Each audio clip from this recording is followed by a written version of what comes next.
Welcome to Let's Talk Geek, episode 110, recorded live 26 September 2012. In tonight's show, Samsung smartphone vulnerabilities discovered, hard drive SSD technology going wild, and Toxic Bunny HD released. Thank you for watching.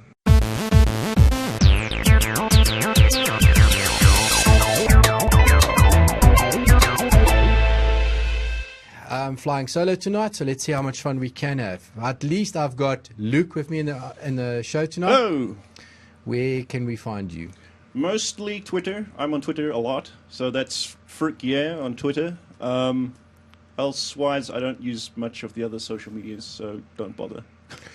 What is your day job? I code in the military domain. So I write programs that go into like vehicles and things like that. Without going into too much detail. Obviously, yeah, you've just killed the line of questioning. Yeah. Thank you, welcome very much. Thank and you. On the other side, we've got James from My Gaming. Hello. How are you today? I'm well. How are you? Very nice. Good. I could ask you what you do in the day. I pretty much write for my gaming and my broadband all day. Shameless plug. Shameless plug. Excuse me, what was that site? mygaming.co.za and mybroadband.co.za. Oh, no, just checking. So that's what you do in the day, That's right? my day job. Okay, let's get into the random. And myself, Johan Els. You can find me at my website, www.whoelse.co.za. Into the random. In mathematics, sexy primes are prime numbers that differ from each other by 6. For example, the numbers 5 and 11 are both sexy primes because they differ by 6. The term sexy prime stems from the Latin word six, which is sex. Now, how did we get to this on show Because it's 110? random! Exactly. We were trying to find interesting things like we normally do on Wikipedia. And the word sexy primes just totally took us in a different... I didn't write this, did I? No. Distracted us in a total different way and got us to hot transformers. Like Optimus Sexy Prime. Optimus Sexy Prime in pink. Where did you find this picture? Where everyone finds pictures these days. Oh, yeah, true, Google. All right. Image search. But in any case, that is a total random for you. 110 sexy primes. Onto the calendar. First off, Dread 3D starting this Friday. Excitement? It just would not be the same without, who's his face? Stallone. Stallone, that's guy. it. I need him to say, I am the law. No. So, Yes, and then... I am the law. So we'll who's see the how it new guy? goes. I don't even know anything about this movie. All I can see out of the trailer is it happens in one building. So they're trying to go... That's exciting! Yes, they're trying to fight their way from this wickedly inhabited building and fight their... Oh, whatever. Well, let's see how it goes. They They've go been from law thumping... enforcement to being... sorry, that's my brain ticking over again. They're trying to just promote the hell out of this thing, so I hope it's not too disappointing. But in any case, moving along. Arduino introduction course. Like you know, we are now broadcasting from the very nice premises of House for Hack in Centurion. They've got another office in the Randburg area, and they are running this Saturday a House for Hack Arduino introduction course. If you want to get into some hardware hacking, this is an excellent course to actually try and look into. The course cost actually includes your first little Arduino that you can use, and they'll show you how it works. And you build your first project actually at that event. So, cool. Anybody wants some more information, go to house-for-hack.co.za. You got to sign up, spaces are limited, and there is a cost involved. So please go and check it out. Then we talk about this until it happens. Rage Expo. Yeah, I mean, I suppose everyone knows all about it, but for those who are just tuning in, it is South Africa's largest gaming expo and host to the largest LAN on the continent. What is the figure for this year? Pardon me? How many are they planning for this year? Geez, I don't 2,600. think 2,400 and odd. There we go. numbers, yeah. There's a lot of people. A few more because there's the Do Gaming League guys. I think they're usually counted in. They are usually hooked up to the LAN because they, practice in between their league matches. So it includes the Do Gaming League finals, which should be pretty cool. The biggest prize pool ever. Over R500,000 Rand in sponsorships and cash prizes and goodies, Alienware PCs, stuff like that, across a variety of games. There's Battlefield, StarCraft. I mean, you name it, Yeah. Modern Warfare. So that should be quite exciting. NAG themselves have a League of Legends league going on. Their finals are taking place. Pokemon trading card game is making its first appearance at Rage, which should be pretty cool for the Pokemon fans. There's a lot of them out there, actually. So I would like it if the board games got more mainstream in this regard as well. So not just the card games. Well, I mean, this is a good sign, isn't Yes. it? Their local, all the provincial clubs are, meeting up for the first time for the SA National Champs. This is an official Pokemon event. It's not just sending some people through together. So, this goes on record at Pokemon head office. It's exciting times for gaming. And then just from the Let's Talk Geek guys, we have had our first invitation for interviews. So we are planning to, again, like last year, we'll do some interviews and we'll make it available to all our viewers. And then just from some of the housekeeping, contact us. If you're not joining us live, please join us live, normally on a Wednesday night somewhere. I won't put a time down on that one. But Anytime from 7 o'clock, you can join the IRC channel. You can follow the rest of the guys and have a good chat. They've got some nice bets going there and some nice scorekeeping about who's going to do what tonight. So let's see how that goes. Otherwise, you're following us on YouTube or on our wiki page or on the Twitter handle or on the G+. Look, basically, if you're watching this on YouTube, just go down and just get all that information down there and just join us and you can get all the updates of what we do and what we try and do. Let's get into the topics.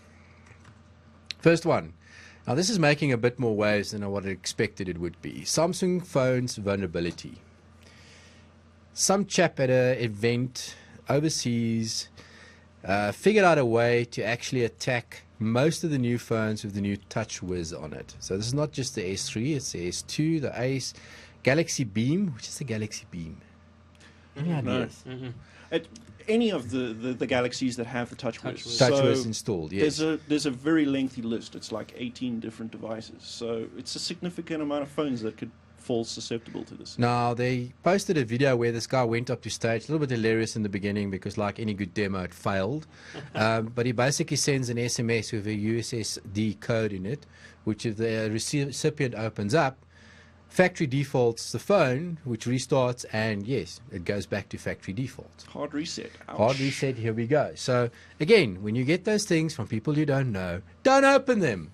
I think it should be mentioned, it's not just a USSD, it was a link. Any website you go to really could have this little bit of code there. Yeah, they Correct. updated it. So you can send it via WAP link, you can get it free of HTML, you can get it via normal SMS, you can... I mean that's quite a hilarious little hack. I don't know who it serves except people who are malicious, but... Well, again, I mean, do you have the choice to not open the attachment before it arrives? What does... I mean... I know it's a USSD code, but would the phone not interpret that even before it's coming in? Won't execute it. You're going to see so the you have SMS to in your open, list. you physically have to open the attachment. Yeah, and you get a highlight in your SMS list of what you've received. But again, we'll see. I mean, these type of things are great, these events. Echo Party 2012, security conference in Argentina. These parties are great, highlighting these type of risks to these manufacturers. Now the question is, how long do they take to fix it? That's the big question. And how many poor, unfortunate TouchWiz users are going to get... well, I think it's a good prank. I saw earlier on, though, that they had already released a patch for the S3 in particular. I guess because it's now going to be their flagship phone, that they would want that one to be less susceptible, I suppose. Exactly. But I guess the updates will roll out sooner than later. But then also, you want to format my phone now. That's the beauty of Android. Yeah. Everything's backed up. It doesn't really matter, yeah.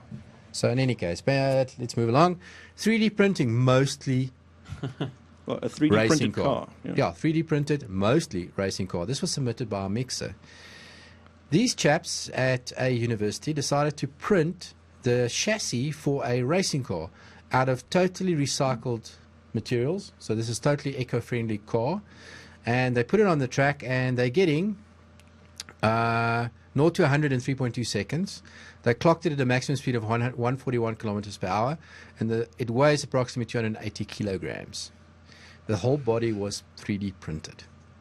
That Yeah, is the 3D amazingly printing, light. very That is- amazing. Yes, there's so much that's amazing about this freaking car. Now, in the show, if you're watching the video, you'll see a nice picture of this 3D printing machine they used on the right-hand side to print it. This thing is massive. I like that scaffold. Exactly. This thing is big. So it's not... And it took a couple of hours to print and get it done, but the whole idea of this is how far we can go. So how long before we get replicators?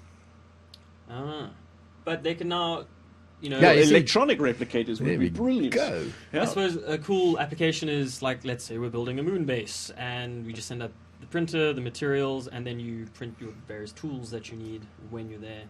You don't have to carry them up with you. Well, especially if the moon rock contains whatever you All need. that, yeah. So Mine, silicate. process, Yeah, print. exactly. Done. Sorted. Exactly. No problem. Very nice. Pirate Bay launches a private... Help me. Privatized VPN.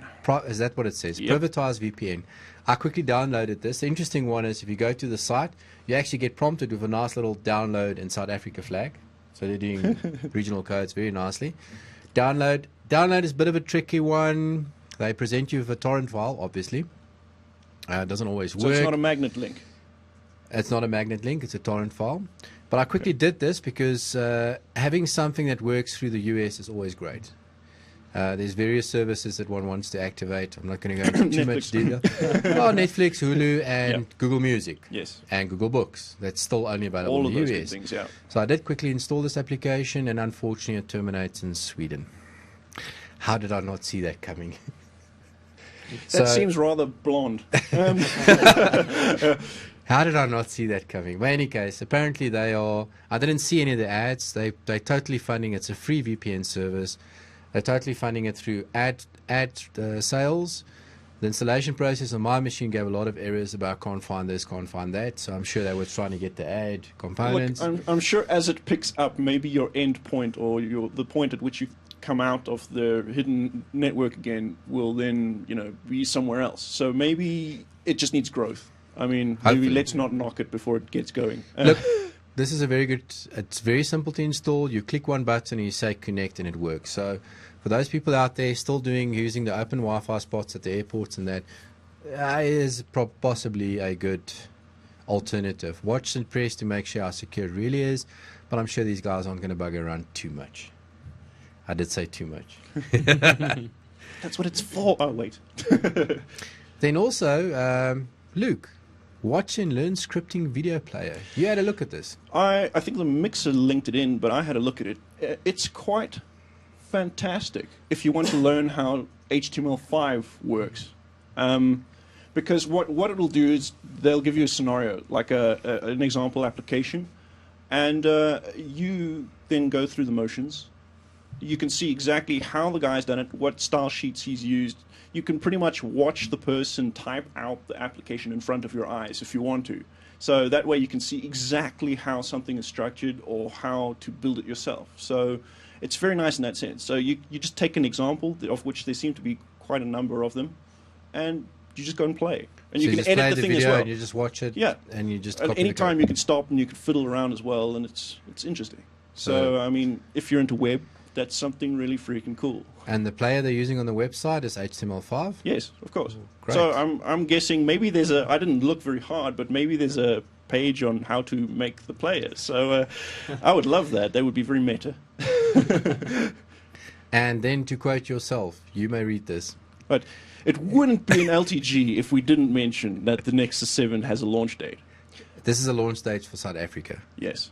So somebody decided that we are going to get it officially into the country, and they are going to be distributing it via ACES. And I'm just double checking. And Platinum Micro, distribution partner for ASUS. Okay. Okay. And the pricing is stock 16 Very wonderful. 16 gigabyte model, which is priced at 3,090 rand. I think we just skimmed over the actual launch date there as well. First week of October. First to second week of October. Yeah. Something around there. So they're just waiting for customs to clear. Still vague, but not awfully vague, so that's good. Yeah.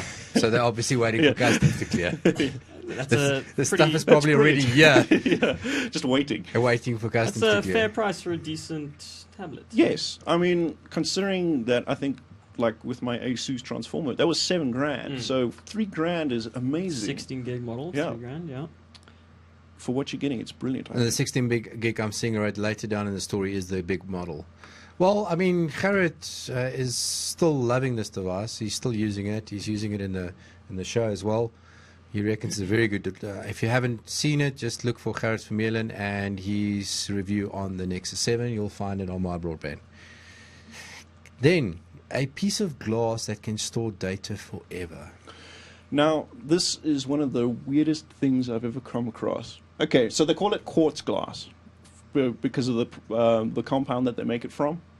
But people are looking into archiving data for long-term storage. So where things like normal hard drives and optical disks and USBs would fail because of age or, parts that move and so forth, what they do is that they embed information into the quartz using a good old-fashioned laser, and to read it out, you need a microscope. So not the world's most efficient storage in terms of speed, but useful if maybe we get into an apocalyptic kind of situation. You can leave information somewhere.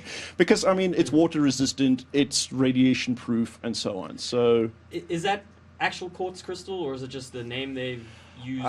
it's some kind of compound that uses quartz primarily. And they etch basically the info inside with a laser. the glass. Makes sense. Let's call it glass. Yeah. So I think it's a very cool idea. So they're looking at about, I think they said 40 megabytes per square inch. So I don't know what that is in real terms. Cool. For us with the metric system. So that's I would think though, if one could get like a medical aid bracelet with that stuff in, maybe like ultra geeky, but that's something. That's a good use for that, I'm sure. So Yeah, very interesting. yeah. Well, yes. Suddenly we're going to look at Windows differently. Sorry. Windows Oh boy, yeah. Yeah. I had to punt that one. In any case, So Endeavour's last huzzah. thanks. Okay. Thank you for saving me there. Right. So the Space Shuttle Endeavour, which is the last of the series of space shuttles, I forget which now, they've now moved it, or rather its final mission is to now go and rest as part of a museum. So it has a wonderful set of stats that I would quote if I had the article up. But So they basically move it from Cape Canaveral to a museum. well, most they importantly, flew it. at least they're keeping it. Yes, so they flew it to the airport in San Francisco, and now they're going to move it to the museum. Or Okay. they're in the process of doing so. Because So- the pictures of this flight flooded the internet. Yeah, it was people stopped the highways going to the airport and everything. There was chaos for hours just because of this shuttle coming in. And, it's notable because of the amount of missions this thing flew. 25 missions, 123 million miles, and Yeah. 4,700 Earth orbits. So, this thing has been in space for a freaking long It's gone time. around the block a couple of times. So, props to NASA for this. And so another thing that's interesting about this all is that then to move it to the museum, they have to effectively go and break half of their infrastructure, because now naturally the shuttle's wider than a road. So each light pole or utility pole that you pass, they have to deconstruct and move past it and then rebuild all of the infrastructure and so forth.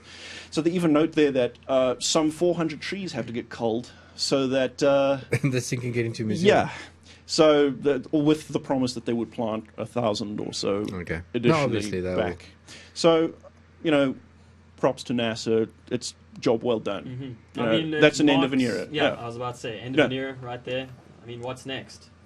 Yeah. No Now more we need shuttles. Now we we need wait. the commercial space sector. It must just get going. Yep. That's it. Correct. Okay, then, why we invited James over for tonight?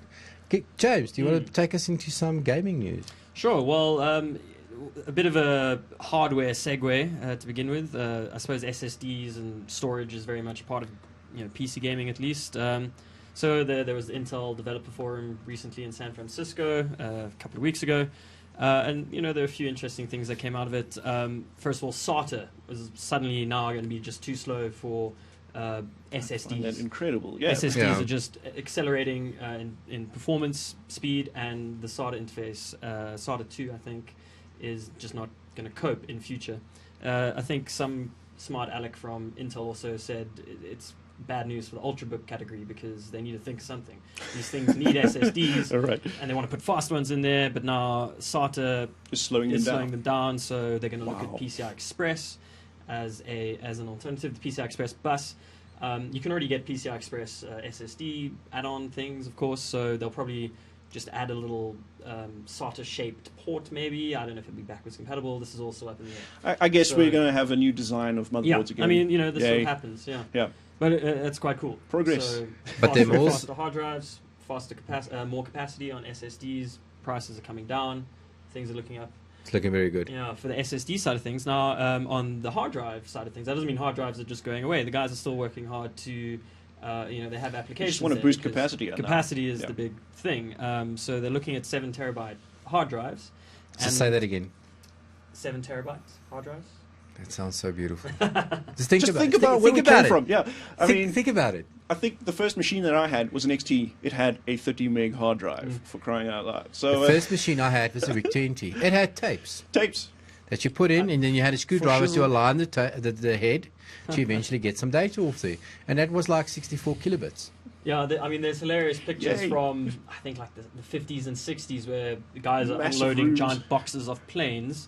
And they're like, this is a 1 megabyte hard drive. Yeah. Whoa, high tech. This is going. But let's straight not to the go. I military. mean, let's not Yeah. go back that far. I mean, No. yeah, for sure. at Yeah. the moment, Desktop stuff. Yes. at the moment we're at least seeing double each year. I mean, Which is still good. I mean, I can still remember, 2 gig or 2 teras were the thing, and now it's a year later, and we've even breached it. It's now 7. So that's... no, we're looking at 3 now. I Yeah. mean, they Well, okay, this developed- is The future. sweet spot, Yeah. I'd say. Yeah. I was looking at prices the other day, and 3 was just right on the money. But yeah, I mean, there were 4s on the list, and this is now consumer level retail. So by the end of next year, we should be at 6. Yeah, so these guys are talking about 7 terabyte hard drives. Now, it doesn't mean that's an easy thing to achieve. They've had to rework their technology a bit or look at how they do it. So they've been injecting helium into the hard drive enclosure. And since helium is less dense than regular breathing air, it means they can the platters will spin faster, so better access times and that sort of stuff. And they can squeeze them closer together, apparently, for some reason. But now I No, find that if it- incredibly oh, interesting. If helium is thinner than air, yes, then the head is going to float closer to the Yes, platter. they can really just sort of start. They must be going for access times as well. So, but now the problem No, with the access helium... time, seek time. Seek time is to Seek move time. the head. So access time is to find the right sector. Yes, Yes. yes. So it's interesting about the helium because I'm not sure if it's true or not, but I read recently that there's now a problem with helium because it's actually a very scarce resource, and that they've been deliberately putting it to market, deliberately too cheaply so that people can use it for things. So I know that the guys in the MRI industry were getting worried because it's very important for that particular scanner. And then, so they put out a plea to say, listen guys, stop using helium balloons. You're just, you're letting it out into the atmosphere. We don't want what a that. We waste, must yeah. use it. So I think they're going to start hard taxing helium. So But that'll be seriously- interesting to see what they do with it. What are we going to use to make our voices squeaky if we can't use helium? Exactly. Voice boxes. No, It's just you not just the get that same. other. There's another gas that you can get that just deepens your voice. So Okay. just use that instead. Yeah, that's No, better. that's fine. Gamers are incredibly savvy internet users. I don't know why this is a story. Well, I it's mean, because Google that's just put fact. Google put out a white paper about it. Not all gamers, though. I mean, PC gamers, maybe it sort of comes with the territory, especially if you grew up in the early days of PC gaming. You had to learn how to get that PC working before you could even play. That was a game. half the fun of the game. It To was, get it to yeah. work. And the Cost LAN and whatever. was over 2 days. Day 1, patches. Everyone installs. Yeah. Reinstalling Windows on the Yes. new guy's PC. Patches. No, someone would always rock up, and now they need to install Windows 98 and their graphics card from and- scratch, and now they don't have the Yeah. drivers. Thank Oh. goodness for the internet as well. Yay. So now I can Things stream moved on. obscenities of people from a distance. Yes. Right, so Google put out a white paper. Obviously, they've pulled some of all their immense data that they have gathered, and gamers do a lot of searches about games, interestingly enough. And in the 10 months around a major game, and that's before and after launch date, so the 6 months pre-launch and the 4 months post-launch, they can take all that data and predict how much a game will sell, and from that you can work out if it's going to be a profitable product or not. For So these how is companies. that different from just watching like Twitter trends or Google plus trends and that I think kind of maybe stuff. Google just has weight behind it because of the sheer volume of data that they have at their disposal. Maybe that's got something to do with it. They can just say, and it's not just one day some engineer at Google was bored and quickly I twiddled made this chart. Yeah, twiddled some things on a spreadsheet and said, oh, that's interesting. I think they probably worked on this research quite a bit. I mean, it's a lengthy paper. You can click through to the source and go read the paper yourself, freely available online. So some of the interesting stats. Even over the last year, searches around a game are up 20% since 2011. So gamers amongst themselves are just more active online, researching their games.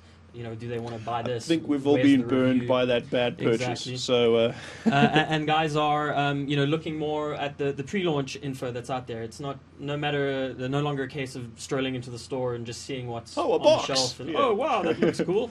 They're actually keeping up with the development cycle of this stuff and what the game's going to be like. And mobile searches, interestingly enough, is up 188% from 2011. So guys are checking out stuff on their phone, maybe in store while looking at a box. They're just I do is that. this thing any good? Yeah. So a game that accrues 250,000 Google AdWord clicks is expected to sell 2.2 to 4 million units within its first 4 months of launch, for example. Have How you do they get- ever clicked on an AdWord? I No. have not, so I So don't know how who they these get people that. are. Yeah. but now this is what I'm saying: 250,000. How do you get 2 to 4 million from 250,000? They've obviously compared the statistics. Yeah. I mean, maybe Google can afford market research reports from All right, these guys. okay. Well, Some clever ninja math. Like I stuff. say, Yeah. Google says so we're like, okay, fine. Yes, just Google accept said it. so. well, it's a good. I mean, their main line of income is AdWords. Yeah, so I mean, you can see the they need to- sneaky, yes. AdWords. they need use to those. say Mhm. if you have 250,000, you've paid for them, but Mhm. you will sell 2 to 4 million units. I mean, yeah, there we go. I mean, I That's a don't bit of a know. leap for Maybe me, but okay, it's difficult. Yeah. I mean, it'd have to be a popular game. 2 to 4 million sales within 4 months is a really good game. It's your mainstream games. But yeah, Yeah, okay. like a huge I game guess as this well, is a not global just phenomenon anyway. Quite a good So game. yeah, Mm. I mean, that easily covers those numbers. So Mm. maybe we shouldn't be so surprised. Yeah. So that's that. Yeah. Toxic Bunny HD. Yeah, bringing it local again. Some gamers may remember Toxic Bunny from Celestial Studios, our very own South African. Very old development. school. Yeah. Old school guys. 96, I think it was released. It's a platform game in the vein of, I think, Jazz Jackrabbit, stuff that was out around about that time. This is considered almost a parody of Jazz Jackrabbit, which was an Epic Games title. So the guys, they released Toxic Bunny, and they had another game called I've just gone blank. They had another game. And anyway, they went quiet for a while, and they're back. They are making an HD version, and it is launching at Rage this very weekend. Oh, brilliant. Next weekend. And you can buy it there and get some hands-on time before. So I'm sure there's going to be a lot of nostalgia buys Of course. with a lot of people, and I hope it goes well for them. I mean, this is a fully South African ecosystem here because the distributor for the game is also a South African company, Apex Interactive. So South African developer, South African distributor. It's all in the South African economy. So it bodes well for the local development scene, which is still trying to get off the ground here. What platform are they releasing on? PC and Mac to begin with, and they've said, we've thought about mobile, iOS and Android, as well as Xbox. PS3 is a bit difficult. When they were redesigning the game, they did take that in consideration, so that they could port it to mobile, especially was the consideration, if the game proves successful on PC. So hopefully it goes well for them, and the guys can bring it to Absolutely, more platforms. I think absolutely. mobile would be a great place for this sort of game. It just it seems like a mobile game, something you play on the toilet. Yeah, I don't know. It's a little action orientated for that. Yeah, it might be difficult, but you can do quite well on those mobile app markets as well. Okay, but they're going to be at Rage, and we're going to try and chat to them, and we'll bring you back some Absolutely. feedback on that. News and reviews. No, you're reading the wrong thing there. So Sorry. Yes, sorry. Bruce Marker's who's, Let me try that again. SA national team for IESF. You go for it. yeah, that's the International Esport Federation Championships. A big showdown of top gamers from around the world. It's kind of like they would like you to believe an Olympics of the video game world. I'm still dumbfounded by the fact that you can yearly. get colors for these games. So, but they have props to those national people. teams, absolutely. And this year we're only sending StarCraft and Tekken Tag 2 players. But interestingly, women in the sport are they're trying to promote it more because it's been dominated by guys basically, and so we're makes sense. sending one guy and one girl for both StarCraft and Tekken Tag tournament. Tekken Tag 2 tournament. So those players are Robert Panda Tank Buerta for StarCraft 2, Gabriella Gabby Bear Isaacs for StarCraft 2, very cute name we were laughing about, but she'd kick our ass at StarCraft. Yeah, that's I'm for sure. pretty sure she'd come and do bad things to us.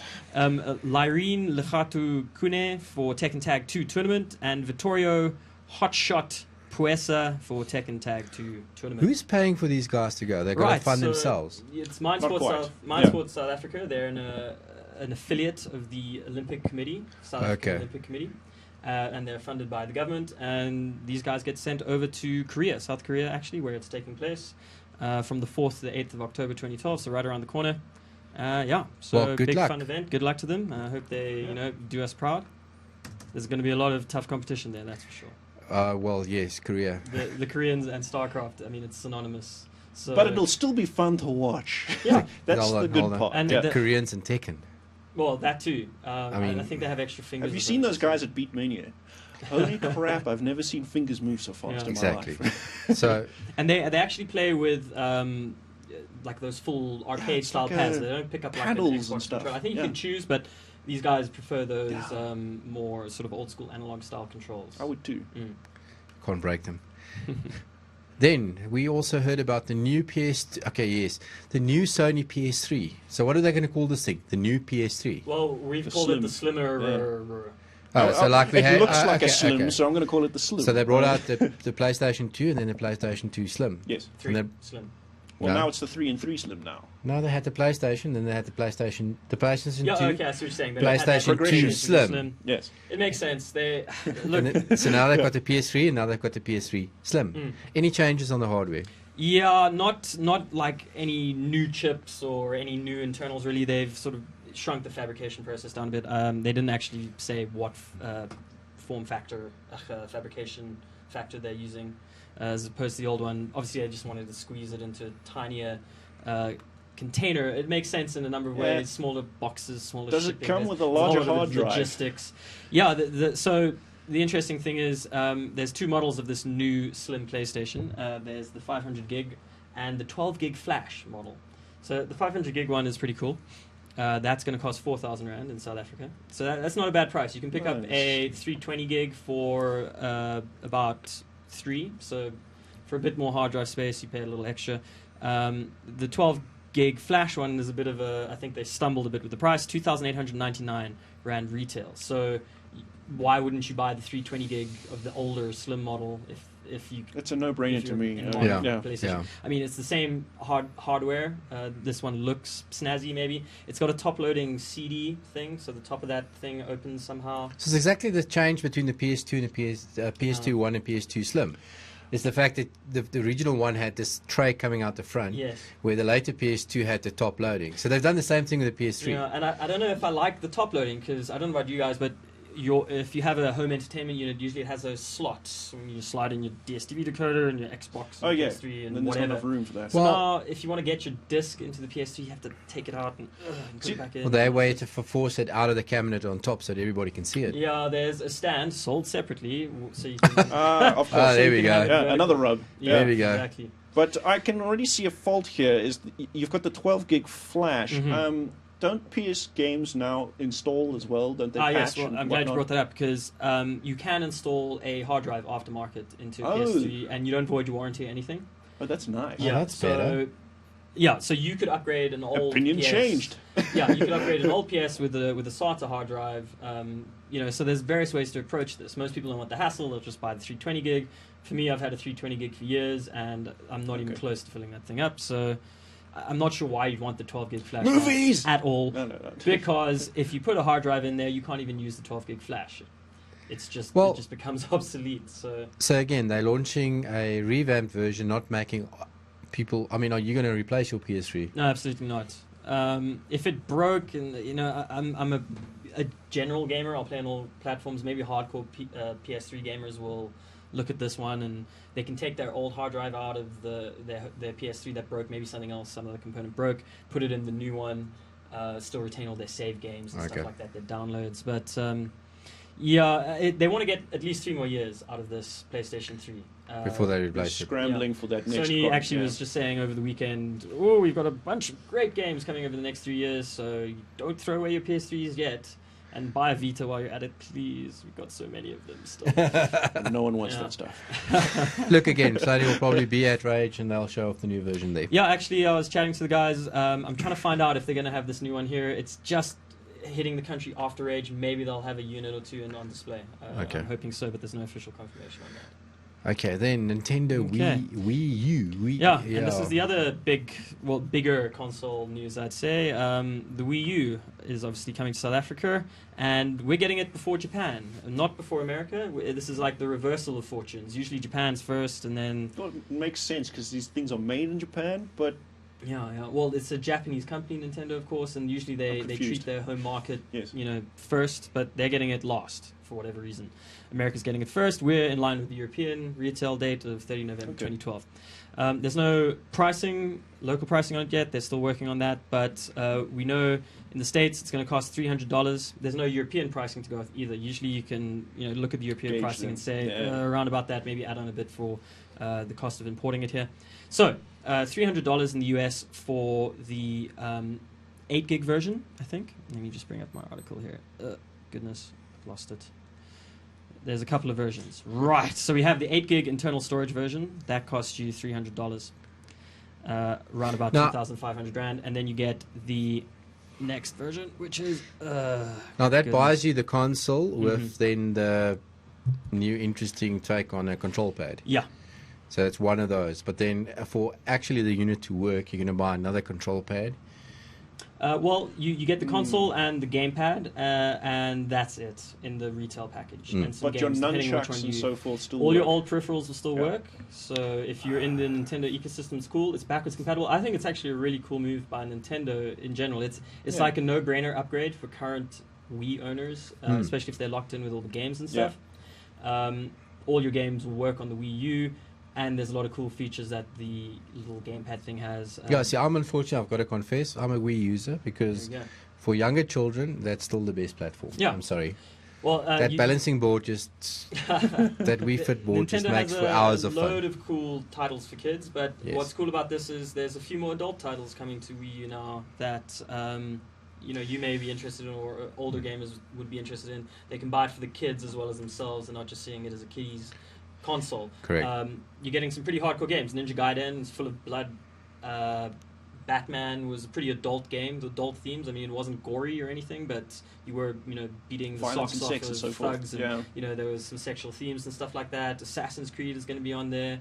Aliens, Colonial Marines is going to be on there. Zombie U is a full-on zombie survival with death and zombies and blood and guts.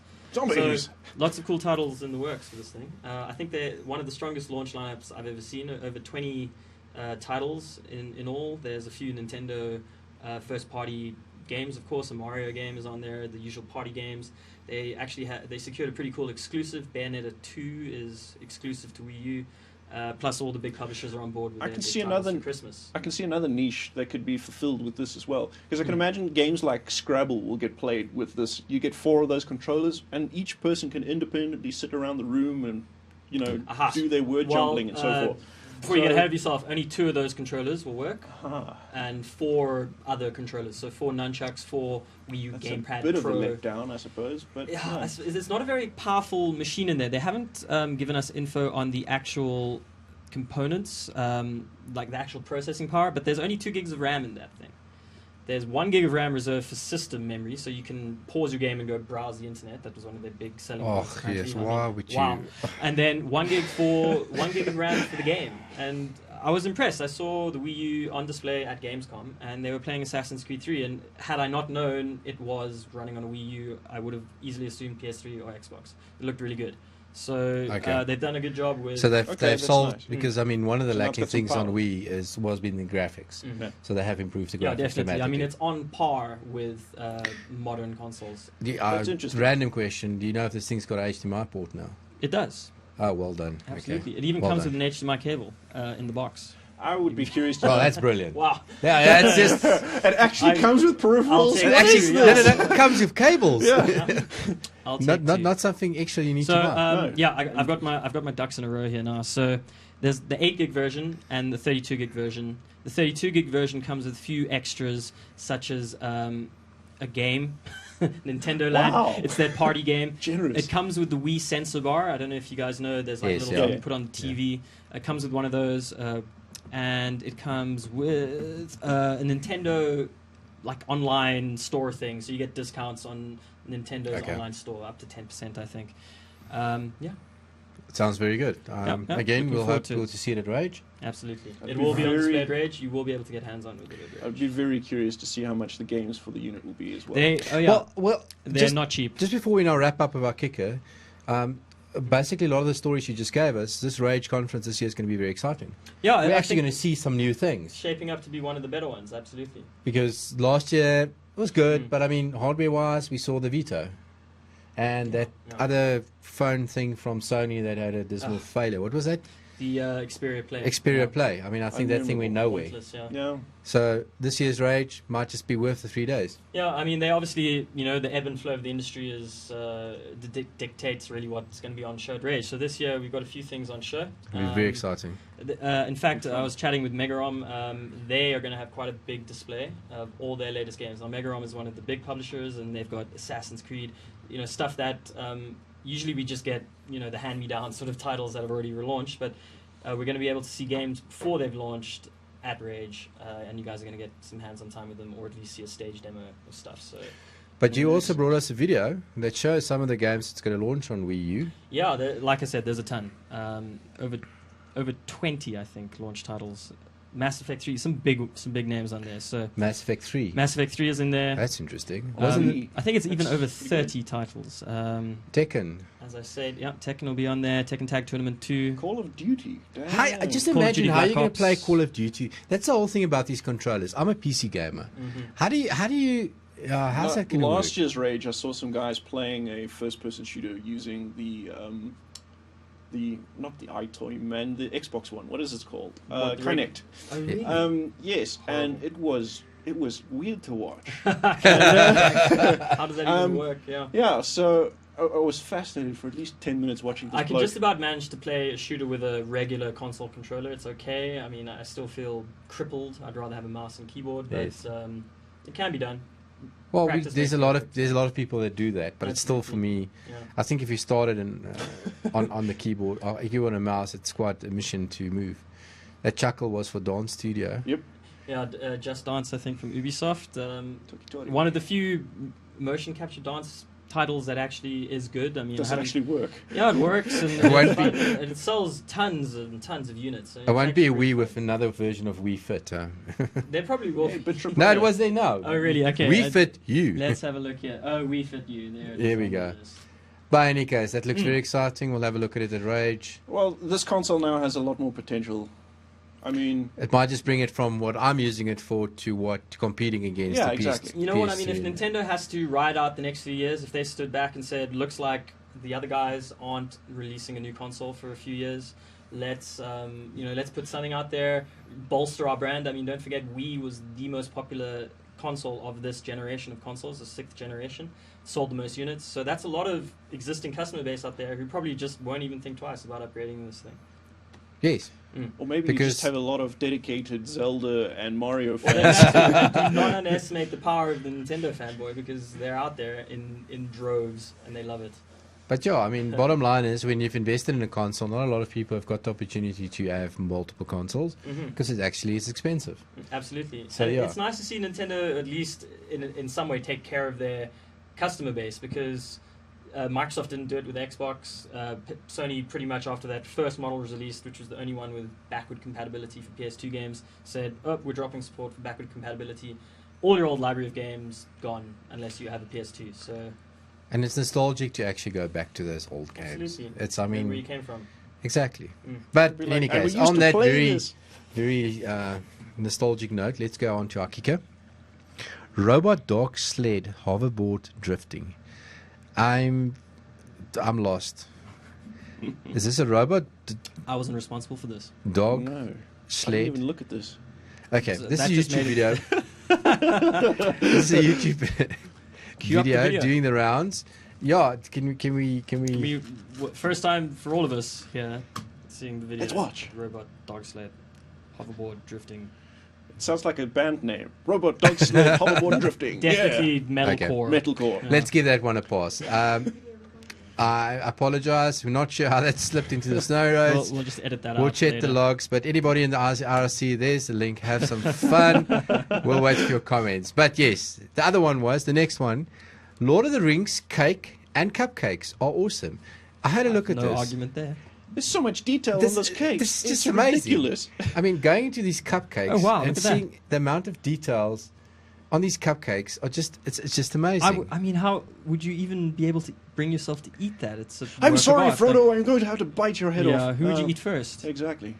So Frodo, he sucks. some guy went, or girl, went and made a full collection of cupcakes out of the whole Lord of the Rings saga. Delicious. And yes, this is just amazing.